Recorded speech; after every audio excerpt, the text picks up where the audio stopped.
Dear IAEA members and other attendees to the webinar, very good afternoon to each one of you. Today's webinar is on the topic potential use of robotic process automation in audits. The speaker is Mr. Subramaniam Balachandar, Internal Control, Ford Motor, Chennai. Mr. Bala is chartered accountant with a 15-year career in audits, controls, process improvements, including several automotive upstream, downstream businesses. As manager internal control at Ford, he was instrumental in implementation of robotic process automation (RPA) for select use cases within controls and audit. He lives in Chennai, Tamil Nadu, India, has exposed to overseas assignments and holds a membership with the Institute of Chartered Accountants of India. With this very brief introduction about Mr. Bala, I am now requesting Mr. Bala to proceed with his lecture presentation. Over to Bala. Yeah, thank you very much, Vidyadharan. Thank you very much for the introduction. So welcome all. Thanks for joining this session, and I also thank IIA for giving this opportunity to talk about on this topic on the RPA in audits. Okay, so first of all, is my voice audible to everyone? And as well as you can, sure. And you can able to view my screen.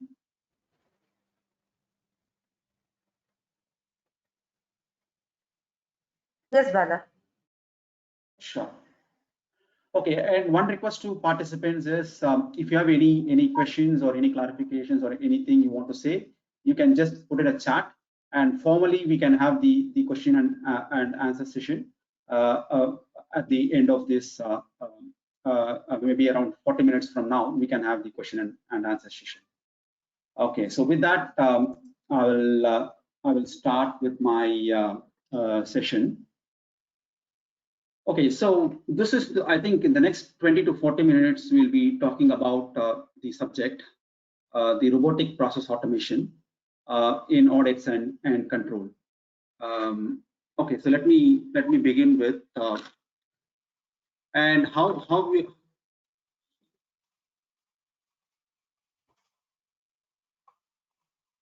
Just a moment.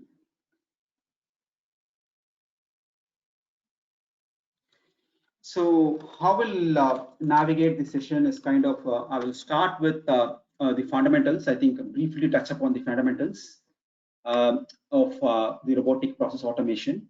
And then I'll talk about the specific use cases, what we did in Ford for internal control audits, and the approach we adopted for those use cases so that it will be beneficial for the participants. And then I will also cover the what lies ahead, right? So now I think it's kind of a RPA in audits, and in future just thoughts on how RPA with the combination of technologies, how it is going to evolve in audits and controls. So that's the three-part agenda. And also before question and answers, we'll also have some demo on some of the use cases we did in our organization. Okay, so with that, so let me start with the RPA, right? So what is the robotic process automation, right? So I think many people by this time familiar, because last around 3 to 5 years, I think most of the organizations are exploring this technology in various areas within their organization. So this basically, it is something, it mirrors the human actions, right? So RPA, in other words, we can call this is something, the extension or advancement of the Excel. So we know what needs to be done, so which is the voluminous or repeated activity, which can be coded so that instead of human performing that, a kind of logic has been written, and it will automatically perform and provide the desired results. So that is what, in simple terms, it is kind of mirrors the human actions and replicates them to perform the mundane, complex, repetitive, and rule-based work. So that is the kind of RPA what we mean. Generally, there's a perception always we think of when we talk about robotics. That doesn't have a kind of a human form, but it's kind of a, if you see to a right, so it's kind of a software. So we have many softwares today, provided by the vendors like UiPath, Pega. So it's kind of like Excel is a tool. So this is kind of a tool which pre-built, which pre-coded, kind of whatever we need, we can code them. And from the user perspective, it is just a click of a button. But at the back end, there are logics, there are the kind of logics written to execute the transactions. So why, if you look at RPA, so how it helps, right? So it can perform wide range of activities, even though it replicates the human actions, from basic arithmetic calculations to budgeting and the backend transactions to auditing, the same way what a human does. So the RPA, we can make the RPA or the bots we can make them to do. The advantages are, if you look at, we will talk about, we will see the benefits in detail, but at a high level, it takes less time and consistent. It improves consistency, and it provides accurate results, greater accuracy as compared to the humans performing the job. So at the end, right, so what it does is it creates a precious space for humans. So basically, they can channelize their efforts for exploring more possibilities, right? So if we can make certain things perform through the automation or through some technology, that is always welcome, right? So that we can always focus on other areas, how we can bring efficiencies and concentrate on other responsibilities, so that if you look at the chain, it will lead to the growth cycle. So business, jobs, and economy, as long as one is we are moving to the automated world, and we are coming out of the mundane complex tasks, which does not require humans to perform, right? So if some technology can able to do it, so humans can spend that time in other areas where it requires. So that is the kind of RPA which can able to provide. So I think with this, I think you will have a better, I mean, at least at a high level. So what is RPA in simple terms? It mimics the human behavior wherever it is possible. Now, moving on, I think this is what we are going to our field, like how we can use RPA in audits and internal controls. So to just give you a kind of the background, when we explored these concepts in audit, people were skeptical because you know, our field is not like a typical transaction-oriented field, right? Like a supply, like a logistics or a kind of accounting or finance, where they will have repeated transactions or applications. We can see a lot of voluminous complex tasks, so which can easily kind of potential use cases for RPA. But when it comes to audit, it is more like the value add in the form of intelligence, right? So we always need to look at the data and ask question and understand the process and come out with observations, and then kind of bring to the logical conclusions. So this is where people were skeptical. Okay, there is a technology, but whether it is suitable for the audits, right? So that is where I think we have kind of came out with kind of a certain we had some kind of approach, because the audit is not only kind of the kind of the auditing. There are downstream, there are upstream activities. So that is where we came out with some kind of opportunities that we'll see in the subsequent slides. So just give a background whether it is possible. So we have explored some of the possibilities of using RPA in internal control. So if you look at in our field, like a controls or audit world, so typically what we do is we expect businesses to carry out the transaction with set of rules and guiding principles, right? So basically there are policies, there are procedures. So audit is kind of a ensuring whether the operations or operating processes are adhering to those established policies and procedures. So this is where I think the concept writes. In other words, the monitoring exceptions. So when you see in our field audit, so we always come out with kind of observations. So when we say observation, there is a rule set up, and there is a transaction, and if there is a gap, so that is what we will follow up and close the loop. So this is what we came out with the idea of how we can kind of bring the monitoring exceptions, right? So in every kind of the process or activities, if we can build some kind of exceptional reporting by setting up these rules through RPA, and if RPA can generate those kind of the exceptions, so that becomes a kind of the starting point for the auditors to go and follow up, and that will kind of that has its own advantages. So before going into the actual the exception the process, we'll see some of the general industry examples, right? So for example, the traffic lights. So when we say exceptions, so if you look at some of the general day-to-day examples, right? So if you look at the traffic lights, so when you always there is a concept, when you have the process, when you have the monitoring mechanism, always there will be, you will see the discipline in the process. So in that context, if you try monitoring the traffic light breach, then automatically discipline will come into play. Similarly, the train schedules.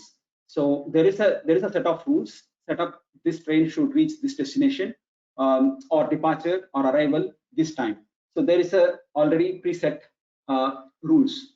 Now, so how do we monitor that? So if you start monitoring, then automatically the behavioral change will happen. So that is what the power of the monitoring.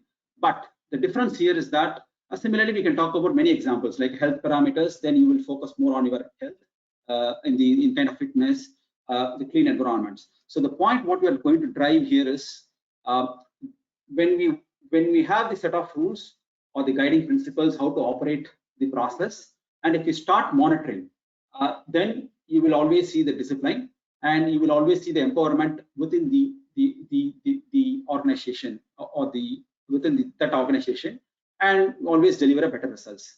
But now here the key point is, how do we do the monitoring? The part is that can be humanly possible.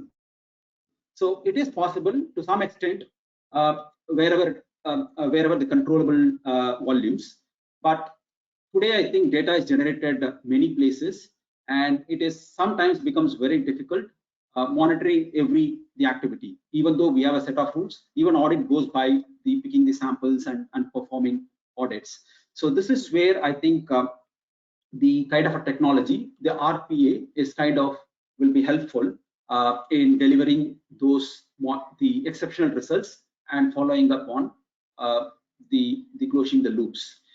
So with specific to Ford, what we did is that this is one of the use case, the exceptions generation.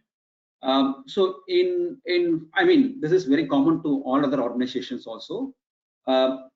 We have a lot of business controls, right? So in the sense, there are policies, there are many applications we use. Then if you use applications, then it becomes access controls. Who is having the access? Who should not have access? And similarly, there will be supplier claims. There will be the travel claims. So there will be the kind of purchasing process related the transactions, payments, and so on. So I think we have set up policies and procedures and rules and guiding principles in most of our activities, which governs the organization. Whether you name the skill team, there will be policies and procedures. So this is where I think what we come out with how we can use technology in monitoring these exceptions. So what we did is that how this technology, the RPA, right, robotic process automation. So we need to take the set of principles or policies or guidance. Then if you look the transactions, we know what are the transactions are recorded in the applications, and if you compare, and you will find the gap. Now, what we do is that once we set up, it can be how to set up. It is very simple. You'll see in the subsequent slide. So basically, at a click of button, so the gaps can be shared with stakeholders for information and actions. So this is one of the use case we used in internal control. So I think many people in our field are maybe aware of the control testing process or the SOX assurance process. So so there I think I mean every organization has their own way of performing that assurance, but we have kind of an application and which requires certain set of fields needs to be completed. So that is where I think whether because considering the organization size and volumes, I think it is very difficult to monitor on a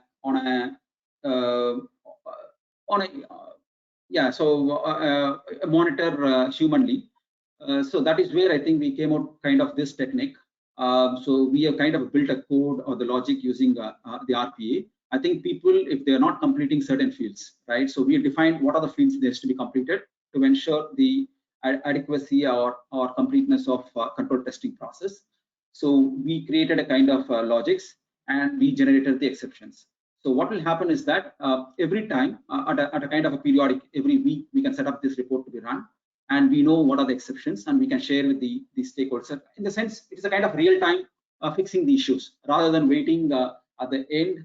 And then there will be a lot of other factors, like there will be a time constraints, there will be the people constraints.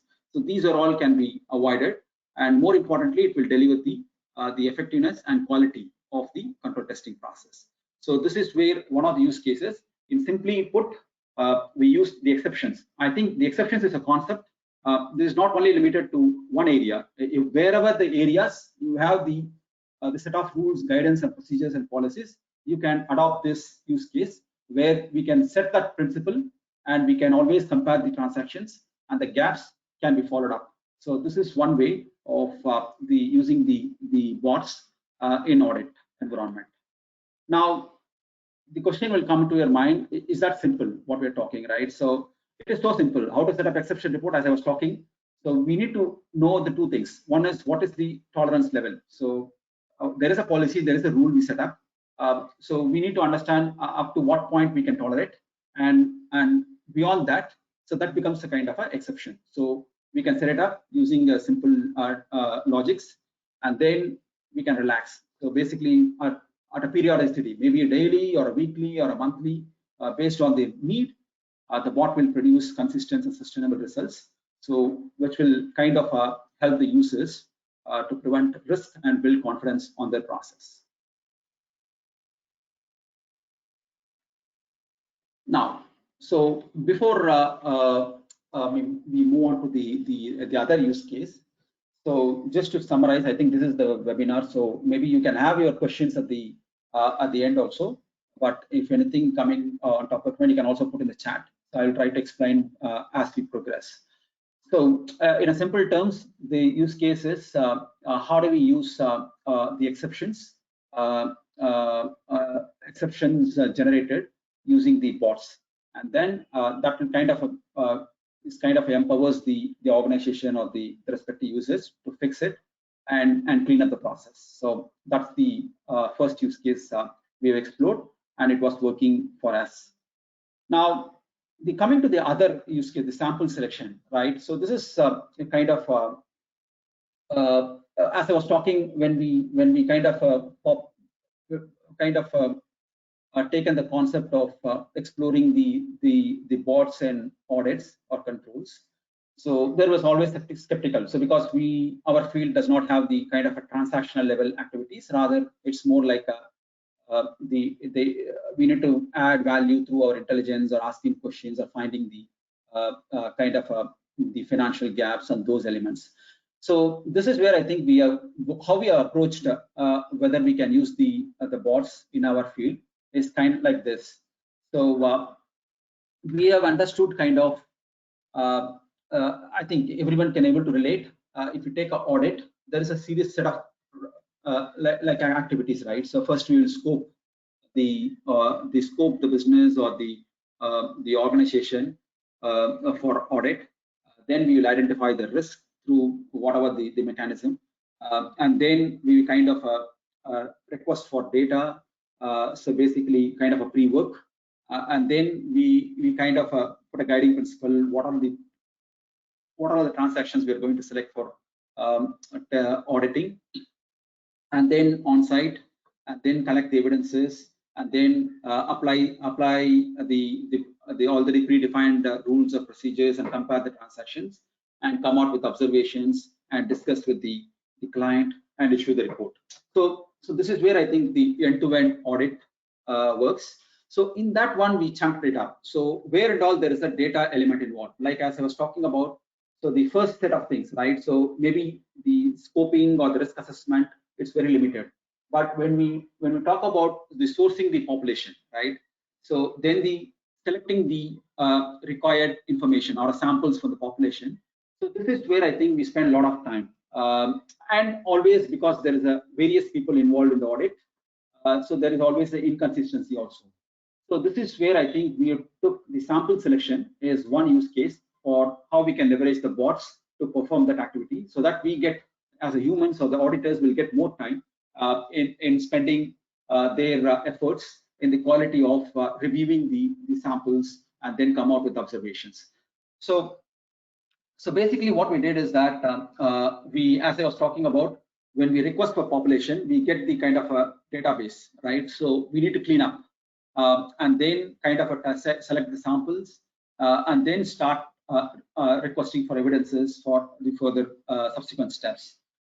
So here I think what we did is that activity of once the population collected, so then the cleaning up and then putting a serialization, and then because we need to, when I say serialization, we need to kind of sort it out, because there could be volume of data of 30,000 line items or 60,000 line items or 100,000 line items. So it's all manual work, is very complex. So what we did is that we've written a logics. So once we get the bot data, downloaded data from the user or the client, so bot will go and clean it up. So basically, it takes out the unnecessary rows and it will put the serial number, and then it will apply the sample criteria. So the sample criteria might vary for the organization, but for our organization, whatever the criteria, so we will apply this criteria, and then it will use the random selection tool. I think there is a tool to select the samples. So automatically the bot will apply that tool to that population and the criteria, and then it will come out with kind of a sample template. So what you're seeing, the sample template. So this is the kind of a samples. It's kind of audit trial will be used by the auditors or for the future references. So basically the auditor will start from here. So he knows what are the samples to be selected, what are samples to be kind of audited, and then use this list to request for the evidences with the client, and then follow up with this auditing process. So this way, I think we are eliminating this kind of the transactional work or the mundane task of auditors, spending time in the data cleanup or selecting the samples. So here I think what we are achieving is that one is the consistent way, because who are the auditor, so because the bot is performing this activity, there will be the consistent methodology, and then the sample template. So that is kind of the commonized, so that everyone will have a standard process. So this way, I think what we did is that whenever we get the population and bot will deliver the samples, that will be used for subsequent audit activities. Yeah, so I think we have a kind of the what you call the demo for the sample selection. So I will show once I complete run through these slides, so that you can better better able to relate what I was talking of, that use case of sample selection in audits. Now the other aspect, right? So the another use case for your benefit, this is something related to it's again very scope is very limited. So here I think we are talking about the dealers, because I think many organizations, they come across with wherever there is a manufacturer, there will be a dealer setup, so that we will carry out our business through dealerships. So our customers will approach the dealers, and dealers will approach the wholesaler, which is basically the manufacturer. So our business model is something like that. But I think the idea is that to give a perspective of because we have the partner, because the dealers are our partners. So we also have the audit mechanism. How do we audit? Other than the internal functions, we also audit the partners. So one element is the dealer audits. So here I think what we did is that it is kind of a very cumbersome manual activity was happening. It is like not the audit is a typical function. So we will on site and we will review and those and kind of follow up on the observations. But here I think the lot of pre-work was happening, right? So because we have, I think the depends on the organization, because I think Ford is kind of the multi. It's kind of I mean, it's a footprint across a world, and it's voluminous, and we have a dealers voluminous. I mean, dealers volumes are very huge. So even a sample audits, it is kind of a voluminous task. So here I think there is the process whenever how we select the dealers, right? Because I was talking about the volumes are very huge.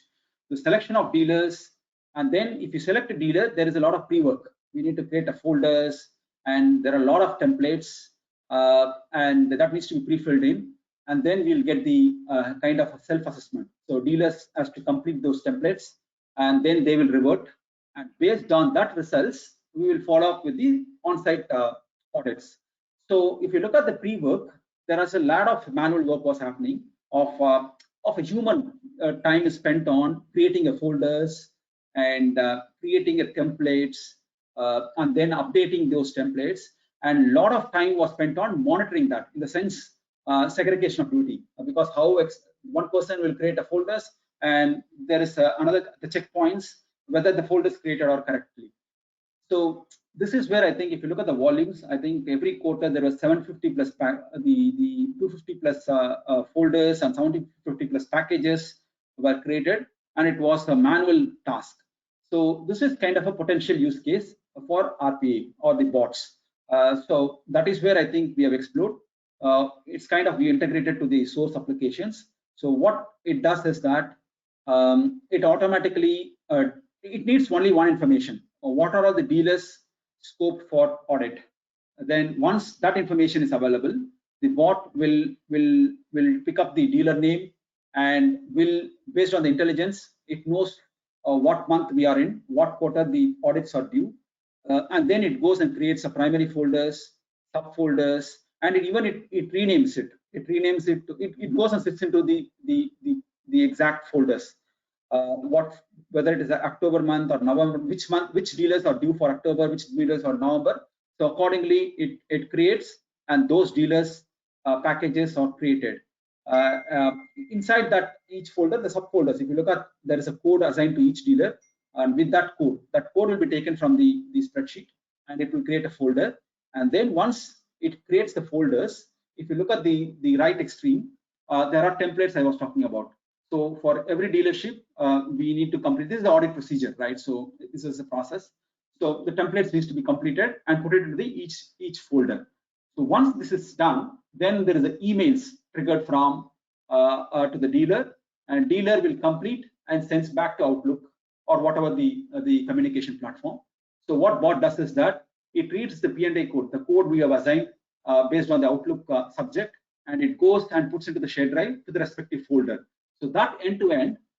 So actually, we have used the bot to perform this kind of the manual activities, and it was kind of a lot of value add to the enterprise, in the sense one is the person involved in creating this folders, which is humanly a mundane task. So that has been eliminated. And similarly, the monitoring, the verification process, because we are setting up through codes and logics, so we have ensured that it is always accurate. So that accuracy, confidence will be higher in using RPAs as compared to the humanly performed processes. So this is something this use case about. So yeah, so if you look at the manual, repetitive, and voluminous activity of folder creation, updation, and verification is eliminated.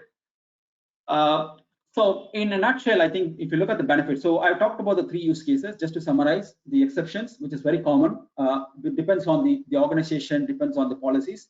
You can always consider the exceptions. So that is kind of instead of reviewing from every transaction, we can start from exceptions. Thereby, we can perform a better value. We can add a value from the audit per se.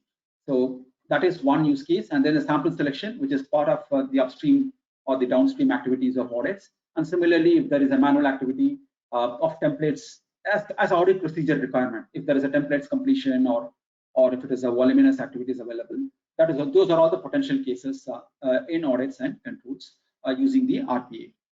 Now, the benefits, if you look at, see, once we have the availability of information, right? So people will relate very easily if you say that yes, you set up a rules procedures, but there is an exception. Rather, when we have reviewed certain then policies and procedures, and we say there is a gap, then always the subjectivity or interpretation issue comes in. But when we always put in the kind of a tool, the procedures written by the operating teams or the corporate, and then if you find the gaps, I think acceptance will be at a higher level. So that is what we're talking about, the access to information and quality of deliverables and self-discipline. As I was talking about, once you start monitoring, and the self-discipline will be enhanced, and verification process. So whenever the bot we are using, technology we are using, always the reliability is trust quotient is higher. So the independent verification process is not necessary, and of course eliminates human bias. There is no subjectivity, and of course this gives, like, when we start exploring this kind of the possibilities, there is always a scope for centralization and efficiencies over time. And of course, what all the savings we are going to have, it is not necessary we need to release them as FTEs. Always we can repurpose for different kinds of activities and a lot of unknown areas, so that we can add value to the enterprise. So these are all certain benefits. We are kind of see this benefits not only limited to the audits I was talking about, because we did the RPA across organization. I think most of the skill teams felt these are all the common benefits, and of course we also kind of see these are all the benefits by using bots in audits and controls. Yeah, so this is where I want to spend next 5-10 minutes before we move on to the kind of use cases. The future, right? So this is very important. So whatever we did is kind of a past. I think there are a lot of technologies are coming with the RPAs or analytics or IoT, the Internet of Things are happening. So for audits, I think if you look at it is not necessary we should use all the tools and technology.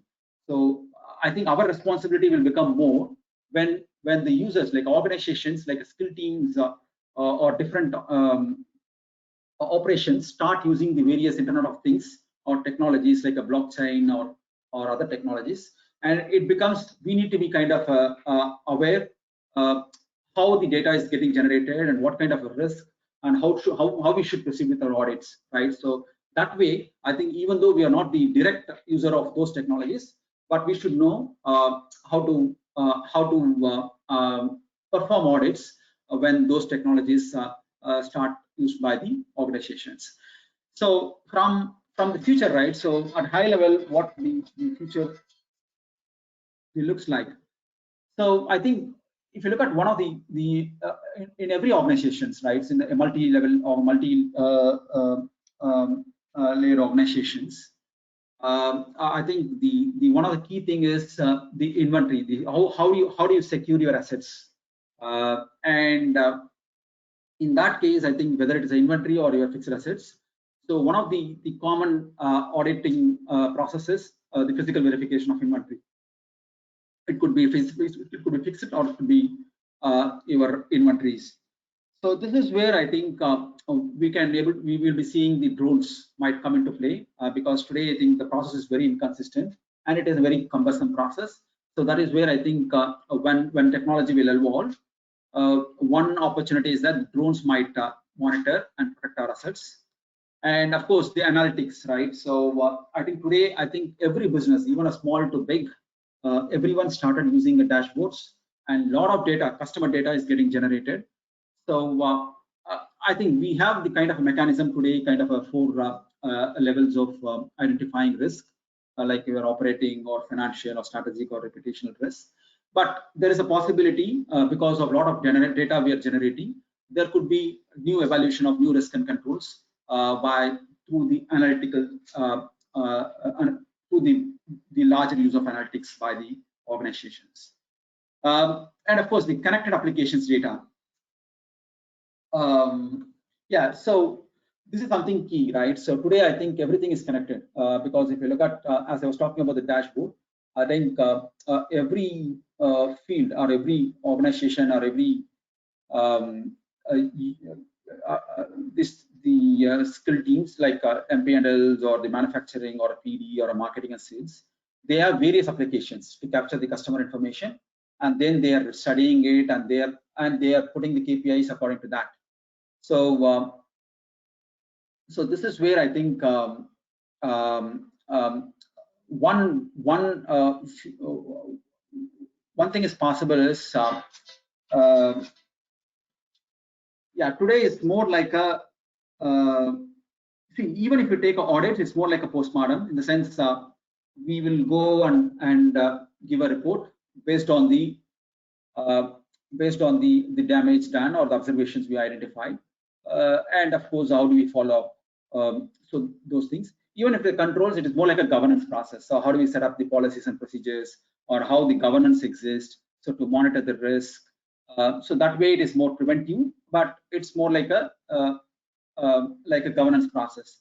But real-time errors or real-time risk, right?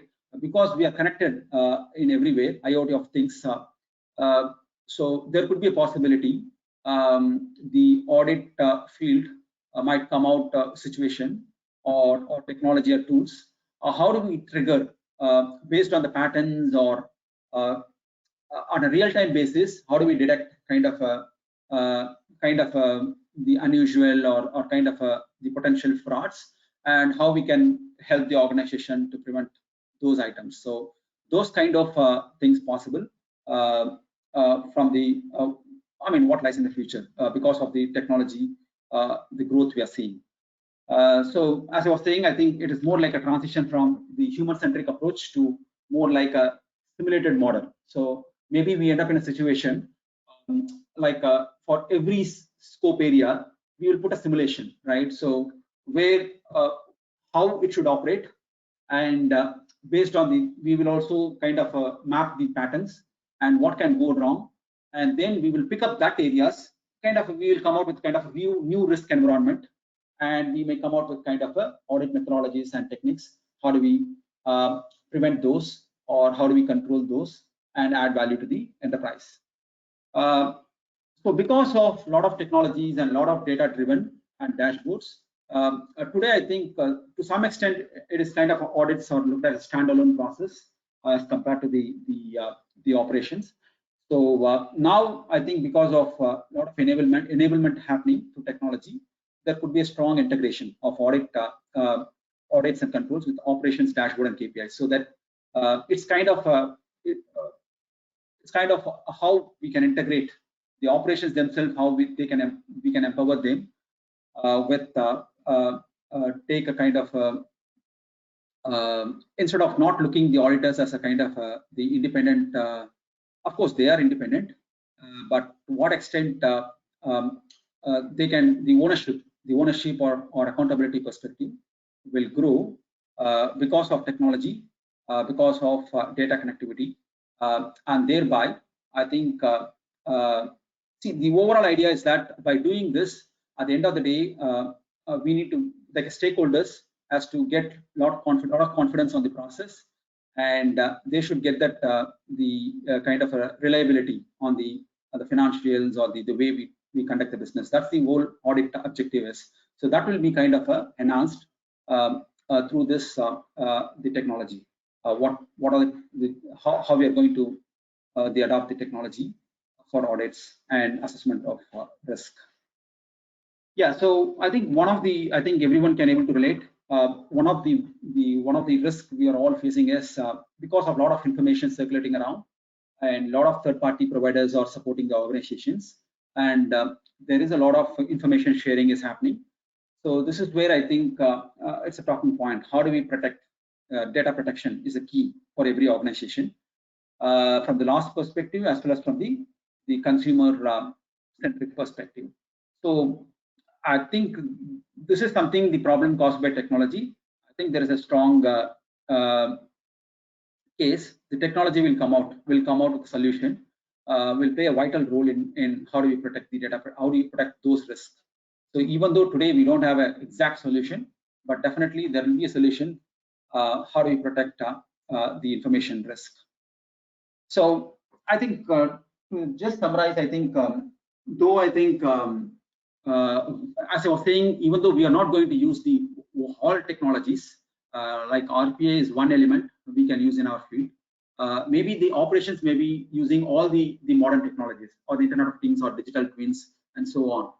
So, but we should, as auditors in our field, I think we need to upgrade skill set and learn holistic understanding of data connected applications, so that to develop a strong point of view and then add value to the kind of the audits we are performing. So with this, I think we have 10 more minutes. So what I'll do is that quickly we will run one use case, the demo, and then we'll see what are the questions we can open up for questions and clarifications. So over to the Vidyadharan for, oh sorry, maybe I can run that. Yeah, I can run that. The problem is that we don't have the audio in that, but we have audio, but we could not able to play it because there is some technology challenges. But anyway, I'll try to kind of give commentary.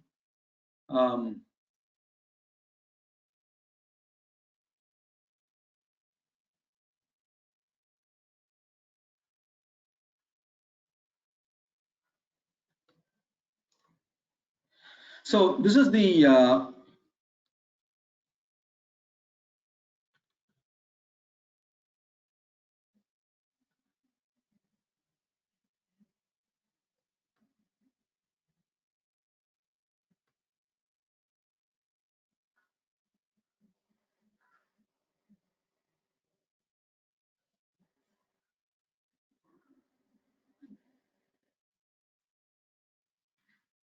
yeah, so this is the use case I was talking about, the sample selection, how we can leverage the bots for sample selection. So if you look at, I think as I was saying, we have created a kind of a SharePoint, and it's kind of a we have a kind of a, I think you can also read the subtitles coming in these in this video, but yeah, so this is kind of a simple template. The user has to provide the population, right? So they need to provide the raw data. So they need to complete this template, and it's very user friendly, and they need to save it in our SharePoint. So they will provide two things. One is the input file, and then the actual population. They will just download from the source system and just copy and send it across. And there is a file name, so it's just a technical thing. So they need to use the same, whatever the input generated file name for saving the population. And this is what it's showing. User role is complete. That's it. So next day, I think we will run this application, and basically the bot will generate all the required things at a click of a button. So basically, it will, based on the input sheet and the population provided, it will clean up. As I was saying, it will put a serial number, and it will pick up the samples based on the random. How it pick the samples also, it will provide as one of the tab, and what needs to be filed into the binder. So the auditor not required to spend time on creating a binder audit trial. So it is always ready. It is in printable form. and they will just go and put it in the binder, and auditor will start just auditing actual evidences for those selected samples. So if you look at, this is what we had the present state, and all these things was automated through technology.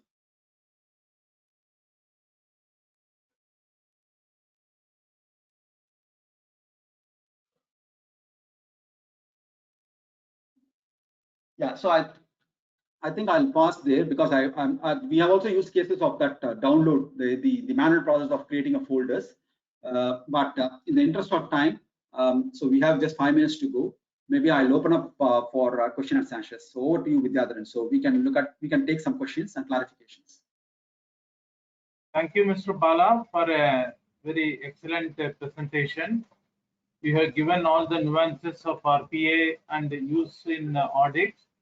You have given use cases also. You have explained very well, and we could understand RPA is nothing but a software package. It is coded, Yeah. and which does all the job, and it also has bots and all that. Excellent presentation. We could understand what is RPA and how it is used in audits. Now over to audience for raising queries through chat, or you can raise hands. It is on the screen, so that organizer Chanchal will unmute you. Then you can give your question. You can talk and tell your question. Yeah, sir. So PK Ranganathan sir can ask the question. Yeah, PK Ranganathan raised his hands. PKR, go ahead. Okay, thank you, KV. Thank you, Bala. It was quite an insightful presentation. I just have 3 questions. Probably I don't know whether the time is there. The first one is on what is machine learning in the context of process automation, and how do ML, machine learning, and RPA complement each other in the automation of audit process. Can I go one by one? Bala? Yeah, sure. I think, yeah. So yeah, I think thanks for the question. So yeah, so there are 2 parts, right? So the machine learning and RPA. So even if you look at the future lies ahead, I think there is one point we have put, like how do we cope up with the artificial intelligence, machine learning, and a combination of RPA. So how do we kind of perform? How do we ourselves equip ourselves for performing audits? So in simple terms, I think machine learning is something. It's kind of an advanced version, right? So now we are in the very fundamental stage. Then there is a cognitive side. Is that a machine learning, right?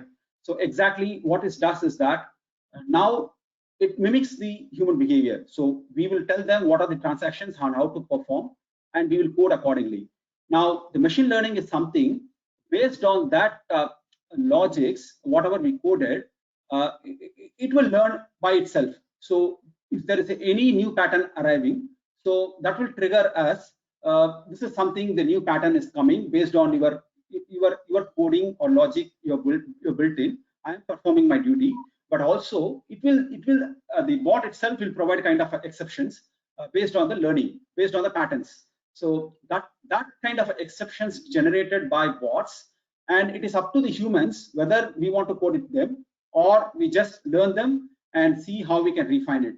So in that context, I think that's a cognitive side. That is a long way to go, because once we build into the we get a lot of data or insight, and we can build the basic functionality what we need based on the criteria or rules, and then we can also build, if there are any patterns arising, like more than 1,000 transactions, if it is coming in the same pattern, please record that. So that way, I think it will give us some insight, and that is what I was talking about. The future lies ahead. Based on the connected applications and data generation, we may able to see the different type of risk. So that is what the machine learning will help us. So to just in a nutshell, to close the loop, we will start with the RPA, and then with that RPA, we will get the insight on the patterns and through machine learning, and that will be kind of, again, in the chain, it will be built into the kind of a the exceptions. So that way, I think we will leverage it. Okay, that's good. My second part then would be if machine learning is something beyond RPA at this point in time, what RPA tools are exactly useful in the current audit process automation realm? Are there any limitations of scale, size, and user numbers in selecting or adopting the desired tools? Yeah, I think, see, there are some criteria because it's again organization centric. Because when you want to move from human centric to automated world, right, there is always a cost involved. So it's again, that is a factor, cost versus automation. So in that perspective, that is what we selected the use cases where there is a volumes are high, like exceptions, right? You can have exceptions anywhere in the process. So and that data we can that exceptions in context to audits, it kind of a business case. There is a business case. So that is what we kind of look at the cost versus the automation, and then of course the efficiencies and the consistent and accuracy, right? In this aspects also, even though there is no financial, there is a financial element, but considering the accuracy, consistency, that also some of the factors goes into selecting the kind of a bots for executing the processes. But in a nutshell, it is always the cost versus the automation. And one of the criteria we apply is that it should be voluminous and it should be repeatable transactions. So that's the criteria for selecting the technology for prioritization. So the size could be a limiting factor in choosing a right tool for RPA. Is that understanding correct, Mr. Bala? Yes, definitely right. So because the size when you mean, right, so one is the business volumes, one is the geographical. So if you have a geographical footprint, and then if you have a voluminous transaction, that's a good business case criteria for selection of tool. Okay. Lastly, then that drives me to ask you this question: are RPA bots, or that is the tools, and the digital workers the same or different in terms of their functionalities? Can digital workers, which process is said to be cost effective, will it replace RPA bots and tools? Sorry, can you elaborate what when you say digital worker? Digital workers is another form of automation process similar to the RPA. Digital workers, probably you might be knowing that it looks at certain patternized self-automated or self-inducted logical tools, logical testing tools. RPA could also be a similar one. So in a context, whether digital workers could be cost effective as against RPA bots. That is my question. Yes. So okay. So I understand your question. So see, there are, I think, today's technology, because the organizations are spending a lot of time in the ERP environment. I think whatever the kind of exceptions or the there's the two things, right? One is the application, what we buy or what we use.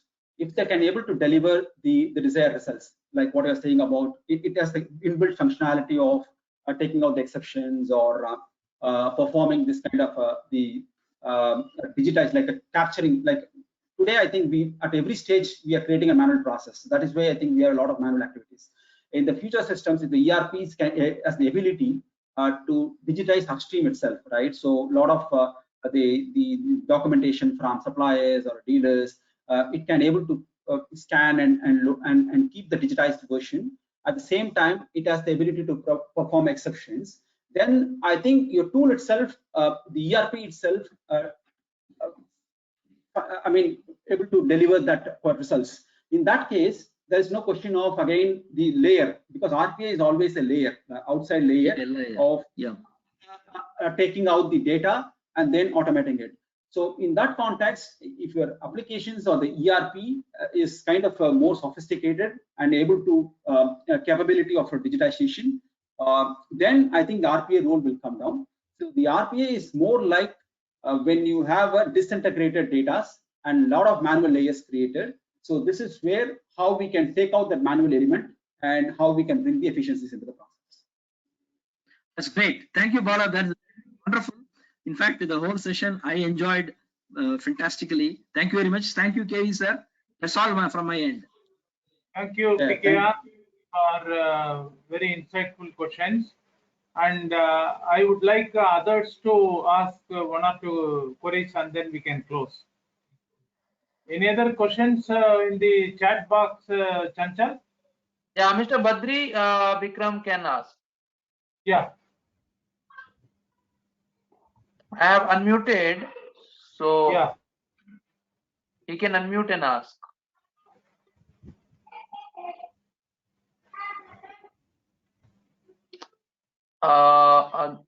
Otherwise, we have also Mr.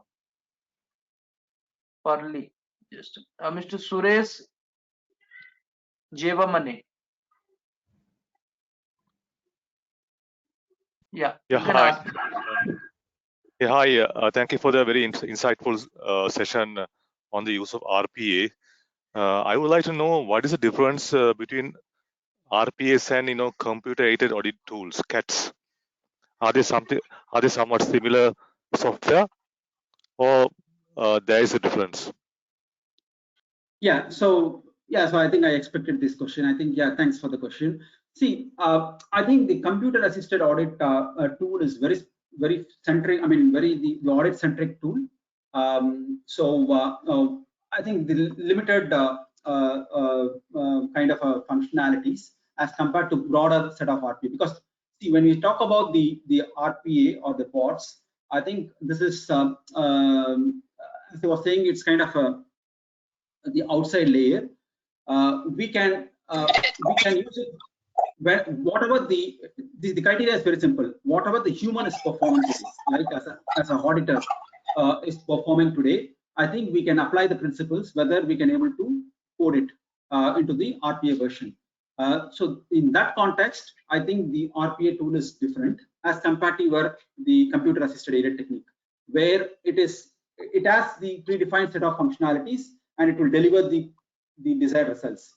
For the functionalities, I mean, what are the functionalities it's built in? I think it delivers the results. The scope is limited, whereas as compared to RPA, I think the scope is little comprehensive, I would say.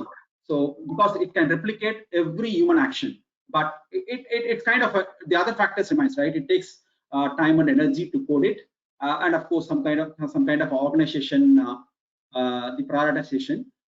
So that way, I think there is a difference between both tools, definitely.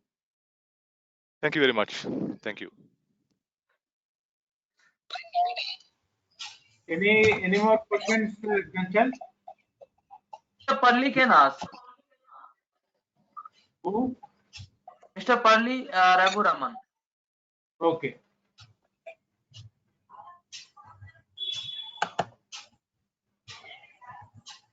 Hello. Otherwise, yeah.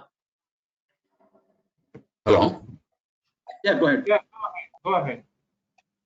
Yeah, this is Parli Raghu calling from Bangalore. Quite a interesting concept, this RPA.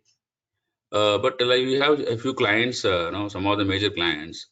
How do you actually get going on this RPA concept? Is it a sort of tool we'll have to buy in the market, integrate them with this app data, get going? How do you really get started actually? Yeah, sure. Yeah, so I think the first part, I think the first question is that we have a lot of suppliers today. I think some of the suppliers, Ford uses UiPath is one of the industry leader, and of course the Pega. Pega is a global footprint, and there are a lot of the vendors available in the market. So one is assessing the right vendor. Now the second thing is that you should first find out the use case, right? So as I was saying, some of the key criteria are it should be transactional kind of a nature and voluminous activity, and if it is a cost versus automation trade-off, if that is kind of satisfied, and then it is kind of it is not necessary you need to disturb your source applications, even if you are working in the SAP environment, or even if you are working in your Tally platform, right, for India centric. So it is not necessary we need to disturb the source application. It all requires is data in a consolidated format. It should be in the power. It should be in the kind of data MS Access, or it could be in the form of Excel, simple Excel. It needs the data volume, the volume of raw data from the source applications. That data will be used by the experts like Apega or the UiPath vendor. I think it is very user friendly tool. UiPath is very user friendly. Even the like us, like the operating teams, like teams is the supply chain logistics team, or a manufacturing teams, or accounting team. Their experts itself can learn in a matter of 2 or 3 days, and they can code.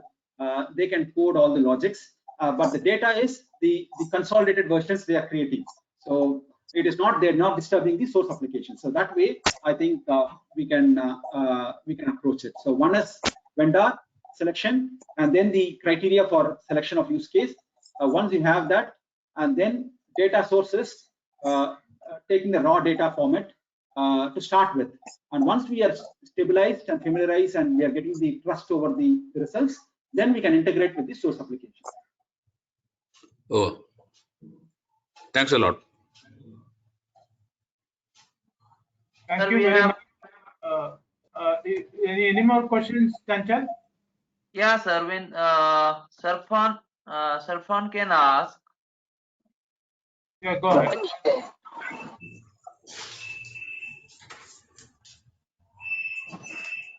Yeah, Mr. Sarfan, you can ask. I've given you the mic.